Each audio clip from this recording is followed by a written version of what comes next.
Hello', কি খবৰ সকলোৰে? আশা কৰোঁ সকলোৰে ভাল। পুনৰ আহিছোঁ সন্ধিয়াৰ সুখ দুখৰ লগৰী হ'বলৈ অভিমানী বৰষুণ জাকৰ দ্বিতীয় খণ্ডটিৰ সৈতে। কাহিনীটো শুনি ভাল পালে লাইক, শ্বেয়াৰ, ছাবস্ক্ৰাইব আৰু কমেণ্ট কৰিব নাপাহৰিব। আহক তেন্তে পলক নকৰি শুনো দ্বিতীয় খণ্ডটি। আজি বৰ্ণি অকণমান দেৰিকৈ কলেজলৈ ওলাল।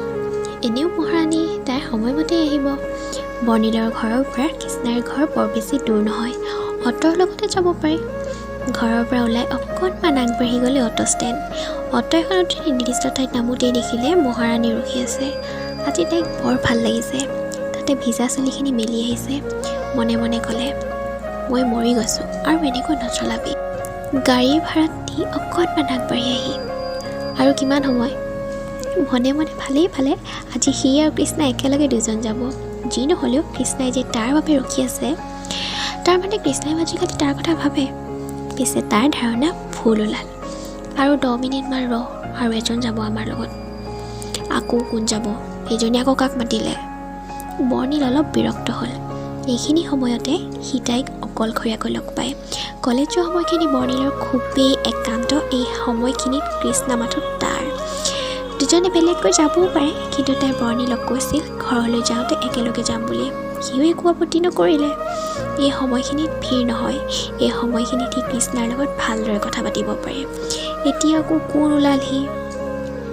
বৰ্ণিল মনে মনে থকা দেখি কৃষ্ণাই ক'লে, খং উঠিছে ন?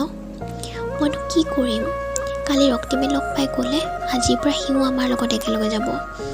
আগত তই আৰু মই যাওঁ, এতিয়া আমি তিনিওজন যাম, ভাল লাগিব ন? সি কিবা এটা কোৱাৰ আগতে ৰক্তিম আহি মাত লগালে, আৰে তহঁত, মই চিগাৰেট আনিব গৈছিলোঁ।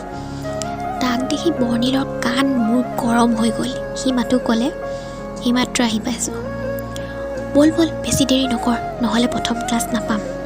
কলেজৰ পৰা উভতি অহা সময়খিনিত ৰক্তিম একেলগে আহিল। আজি গোটেই দিনটো বেয়াকৈ গ'ল। পাছত ইমানদিনে সি আৰু কৃষ্ণাহে বহি আহে। আজি ৰক্তিমটো একেলগে বহি আহিছে আৰু সি পাছৰ ছিটত। খং উঠিছিল কৃষ্ণাৰ ওপৰত।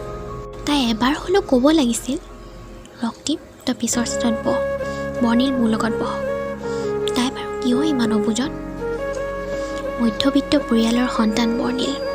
মাক দেউতাক আৰু ভনীয়েকৰ সৈতে সৰু সংসাৰ।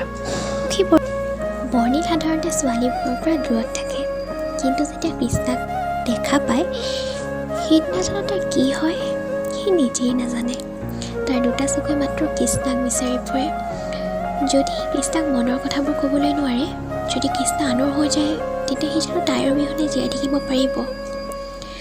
উফ, অসহ্য। আজি দেওবাৰ, কলেজ বন্ধ। বৰ্ণিলৰ বাবে এই দিনটো খুবেই অসহনীয়। কিয় জানো আহে এই দেওবাৰ? এই দিনটো তাৰ বাবে এবছৰ যেন লাগে। সি কৃষ্ণাক ফোন কৰে তাইৰ মাতটো শুনিবলৈ। সিও পাগল, আজিৰ দিনটোতো শান্তি অকণ দে। বৰ্ণিলে মাথো হাঁহি কয়, নাই মানে পাগলীজনী কি কৰি আছে তাকে সুধিবলৈ ফোন কৰিলোঁ। কি ক'লি? পাগলী?